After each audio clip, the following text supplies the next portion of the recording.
सभी दर्शकों को राम राम।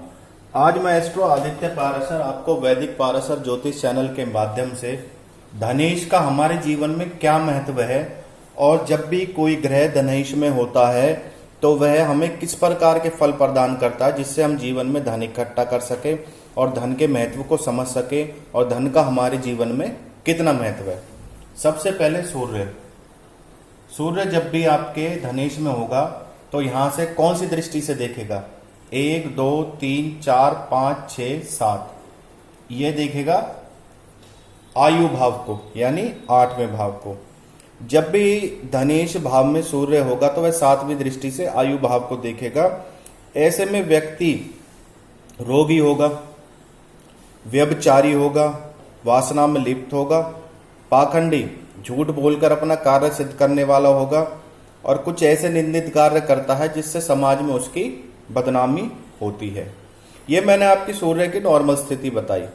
अगर यहाँ पे सूर्य उच्च का हो, मेष राशि का हो और मित्र ग्रह में हो तो उसके प्रभाव में जो मैंने आपको बताए हैं लगभग 60-70% तक कमी आती है।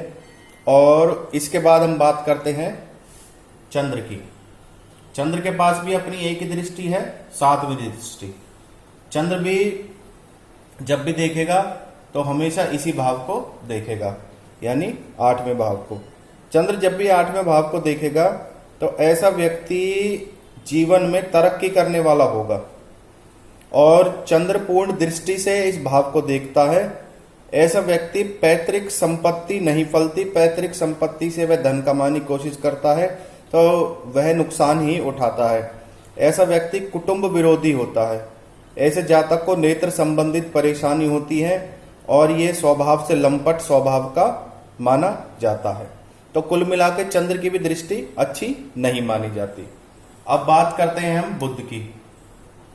जब भी बुध धनेश में होता है तो धनेश के लिए तो बहुत अच्छा माना जाता है, परंतु बुध जब भी 8वें भाव को देखता है तो ऐसा व्यक्ति कोमल स्वभाव का होता है, अच्छा मेजबान होता है, धनी होता है, सरकार से अच्छा पद पाने वाला होता है, आधिकारिक स्थान प्राप्त करता, अच्छा कहने का अभिप्राय अपने पद पर उच्च स्थान प्राप्त करता है, सहजता से धन कमाने वाला होता है, सकारात्मक सोच वाला होता है, शत्रुओं पर विजयी होता है और ऐसा व्यक्ति विदेश में मान पाने वाले होते हैं।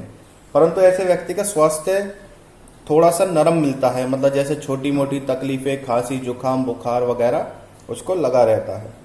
तो ऐसे व्यक्ति को क्या उपाय करने चाहिए? किसी मिट्टी के बर्तन में शहद भरकर किसी सुनसान जगह में दबा दे, किसी कंटेनर में बारिश का पानी भरकर छत पर रखे। तो इन उपायों से ऐसा व्यक्ति जीवन में सफल हो सकता है। सूर्य, चंद्र, बुध। अब बात करते हैं शुक्र की। अगर आपका शुक्र धनेश भाव में होता है तो धनेश के लिए तो बहुत अच्छा है, परंतु शुक्र की भी 7वीं दृष्टि होती है। तो शुक्र किस प्रकार के फल प्रदान करता है? जब भी शुक्र आपका धनेश में होगा तो शुक्र जीवन में व्यक्ति को कामयाबी बनाने की कोशिश करता है। ऐसा व्यक्ति किसी से दबने वाला नहीं होता है और शत्रुओं के षड्यंत्र को एडवांस में समझने वाला होता है। ऐसा व्यक्ति होता है जो शत्रु के षड्यंत्र को समझने वाला होता है और जीवन में ऐसा व्यक्ति तरक्की करता है, किसी से दबता नहीं है और हमेशा अपने मन की सुनता है। और ऐसा व्यक्ति जीवन में अगर मित्र ग्रह का साथ हो या मित्र ग्रह की दृष्टि हो तो ऐसा व्यक्ति जीवन में बहुत उचित फल प्राप्त करता है। जैसे जीवन में तरक्की करना, पराक्रमी होगा, धनवान होगा और बुजुर्गों और संतों की सेवा करने वाला होगा। परंतु ऐसा व्यक्ति कई बार अपने कार्य क्षेत्र में भोग विलास में लिप्त हो जाता है, तो इन चीजों से और उसके मित्र उसको बिगाड़ने वाले होते हैं, उसके मित्र उसको कभी भला नहीं चाहते, तो मित्रों से सावधान रहना चाहिए। और ऐसा व्यक्ति अधिक कामी होता है और ऐसे व्यक्ति में अवगुण भी होते हैं और गुप्त रोग से भी पीड़ित हो सकता है। वात और कफ के रोग के कारण भी ऐसा व्यक्ति कष्ट उतारता है। कुल मिलाकर जहां शुक्र मिश्रित फल ही प्रदान करता है, अगर शुक्र अष्टम भाव को देखता है, अगर यहाँ पे शुक्र उच्च का हो, अपनी राशि में बैठा हो, वृषभ में हो, तो शुक्र, क्षमा कीजिए, वृषभ का स्वामी माना जाता है। अगर शुक्र मीन में हो तो व्यक्ति को अच्छा फल प्रदान करता है। अब बात करते हैं हम उन ग्रहों की जिनके पास एक से अधिक दृष्टि है। सबसे पहले बात करेंगे हम गुरु की। अगर आपका यहां पे गुरु हो तो वह 1 2 3 4 5 इस भाव को, 6 7 इस भाव को, 8 9 और इस भाव को। फिर से गिन लीजिए, 1 2 3 4 5 6 7 8 9। तो ऐसा व्यक्ति जब भी गुरु देखेगा आपके छठे भाव को, तो ऐसे व्यक्ति ज्योतिष ग्रंथों को आधार बनाकर चतुर होगा, मतलब ज्योतिष उसका पेशा बन सकता है। स्वभाव से व्यक्ति धूर्त स्वभाव का होगा, किसी ना किसी व्याधि के कारण वह कष्ट पाता है और धन को नष्ट करने वाला होता है। और शोध के अनुसार जो मैंने शोध करा है, ऐसा व्यक्ति अगर यहाँ पे गुरु उच्च का हो तो निरोगी काया होता है, शत्रुओं का नाश करने वाला होता है और स्वाभिमानी होता है। कुल मिलाकर यहाँ पर गुरु मिश्रित फल ही प्रदान करता है। अष्टम भाव पर गुरु की दृष्टि क्या फल देती है? अष्टम भाव में गुरु जातक को दीर्घायु बनाता है और ऐसा जातक जीवन के 24वें 27वें वर्ष में मृत्यु तुल्य कष्ट प्राप्त करता है, अर्थात उसकी तबीयत बहुत ज्यादा खराब होती है। ऐसे व्यक्ति को आयु का विशेष ध्यान रखना चाहिए, अपने स्वास्थ्य का विशेष ध्यान रखना चाहिए, तामसिक भोजन से बचना चाहिए। ऐसे व्यक्ति को राजदंड व कारावास का भय होता है और जो काम नहीं करे उसके लिए भी उसे दंड भोगना पड़ सकता है। 10वें भाव में गुरु की दृष्टि भाग्य और धर्म में रुचि लेने वाला होगा। ज्योतिष शास्त्र का यह व्यक्ति भी जानकार होगा, अच्छे कुल का होगा, दान देने में अग्रणी होगा, अच्छी संतान युक्त होगा। और गुरु के साथ अगर केतु की युति हो तो व्यक्ति संन्यास कर्म में रुचि लेता है। अब बात करेंगे हम आपके राहु और केतु की। राहु और केतु के समान दृष्टि फल माने जाते हैं। राहु और केतु के समान दृष्टि फल माने जाते हैं। ये ग्रह एक दूसरे के पूरक हैं। यहाँ पे राहु हो या केतु हो, एक मिलते जुलते फल ही प्रदान करते हैं। और गुरु की तरह वह भी 5 छठे भाव को, 8वें भाव को और 10वें भाव को 5वीं 7वीं और 9वीं दृष्टि से देखते हैं। जब भी क्षमा कीजिए, जब भी राहु छठे भाव को देखता है तो ऐसा व्यक्तियों से शत्रुता करता है और इसके बिना नुकसान पहुंचाए उसे हानि होती है। कहने का अभिप्राय है कि इसके शत्रु इसके कुछ किए बिना इसको नुकसान पहुंचा सकते हैं।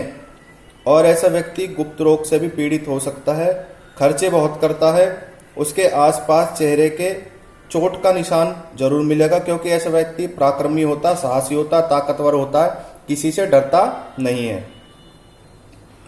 और परंतु फिर भी उसके शत्रु उसको नुकसान पहुंचाने की कोशिश करते ही रहते हैं। अब 8वें भाव पर राहु की दृष्टि अर्थात केतु की दृष्टि क्या कहती है?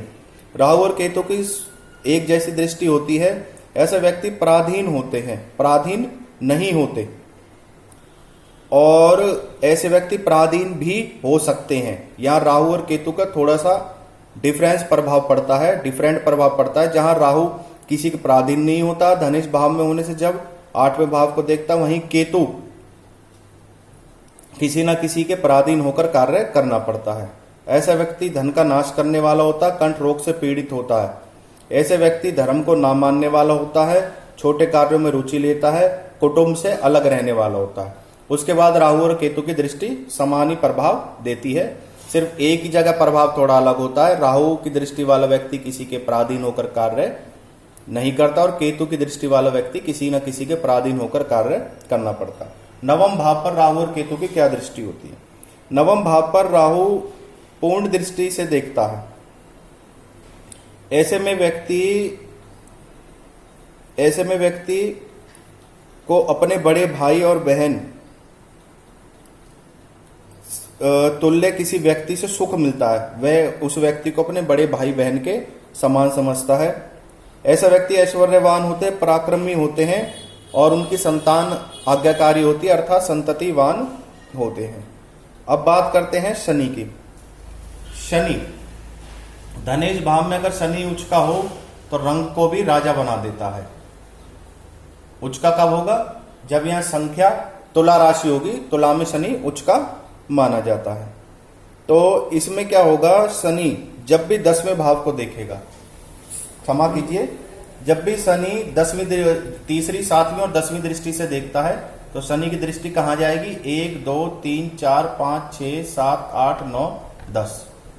शनि की दृष्टि होगी इस भाव में, और 1 2 3 कर्म भाव में, चौथे भाव में 3 4 5 6 7 और आपके आयु वाले भाव में।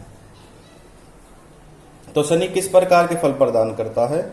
चौथे भाव में शनि जातक को ग्रहहीन हो जाता है, मतलब अपना घर नहीं रहता, उसे अपना जन्म स्थान और माता का घर छोड़ना पड़ता है। ऐसे व्यक्ति की माता कष्टकारी होती है, रोग से पीड़ित होती है, और हो सकता है माता अल्पायु में ऐसे व्यक्ति बालक को छोड़ के चली जाए। ऐसा जातक बचपन में रोगी रहता है और सुख का भाव माना जाता है, घर गृहस्थी की जिम्मेवारी नहीं निभाता। वह साधु सन्यासी जैसा जीवन व्यतीत करने की कोशिश करता है, गृहस्थ की तरफ ध्यान नहीं देता। चतुर्थ में शनि अगर तुला, मकर, वृश्चिक या कुंभ राशि का हो तो पूर्वजों की संपत्ति प्राप्त होती है। ऐसा व्यक्ति पित्त और वायु विकार से ग्रसित होता है। जातक का व्यापार प्रारंभ करने में अनेक संकटों का सामना करना पड़ता है। अब आपका अष्टम भाव, अगर अष्टम भाव पे शनि की दृष्टि हो तो ऐसा जातक दीर्घायु होता है, उसके पिता की आयु कम होती है और भाई के उसके एक एक करके शत्रु बन जाते हैं, उसके चाचा ताऊ या अपने सगे भाई उसका साथ नहीं देते। यदि बुध, राहु, केतु जातक की कुंडली में नीच के हैं तो शनि बहुत ही बुरा परिणाम देता है। अब शनि की 10वीं दृष्टि जो सीधे आय भाव पर पड़ती है, ऐसे में व्यक्ति के लिए यह स्थिति लाभदायक मानी गई है। यहाँ शनि अच्छा परिणाम देता है, व्यक्ति की सोर्स ऑफ इनकम अच्छी होती है अगर शनि उच्च का हो तो, और नीच का हो तो शनि या फिर शत्रु राशि में बैठा हो तो आय में यानी आय भाव पे सोर्स ऑफ इनकम में प्रभाव पड़ता है। ऐसा व्यक्ति शनि से संबंधित व्यापार, लकड़ी, कोयला, केमिकल से संबंधित व्यापार करेगा तो उसे फलेगा। ऐसा व्यक्ति अगर शिक्षा की तरफ ध्यान दे तो उच्च दंड अधिकारी, बैरिस्टर या न्यायाधीश और बड़े वकील के रूप में उभर कर सामने आता है, जो उसके कमाई का साधन बनते हैं। कुल मिला के यहाँ शनि की अच्छी स्थिति होनी या उच्च होना बहुत जरूरी है। तो ऐसे में व्यक्ति धन लाभ भी खूब अच्छा कमाएगा और जीवन में तरक्की करेगा। धनेश क्या मायने रखता है जीवन में, इससे मैंने आपको समझाया कि व्यक्ति के जीवन में धन की क्या विशेषता होगी, और धनेश से जब भी ग्रह अपनी दृष्टि देख डालेंगे 9 के 9 ग्रह तो वो जीवन में किस प्रकार प्रभाव छोड़ते हैं। राहु केतु की समान दृष्टि होती है, लगभग 90 और 100 का यानी 9 और 10 का ही फर्क कहीं कहीं दिखाई देता है। आपका दिन शुभ रहे।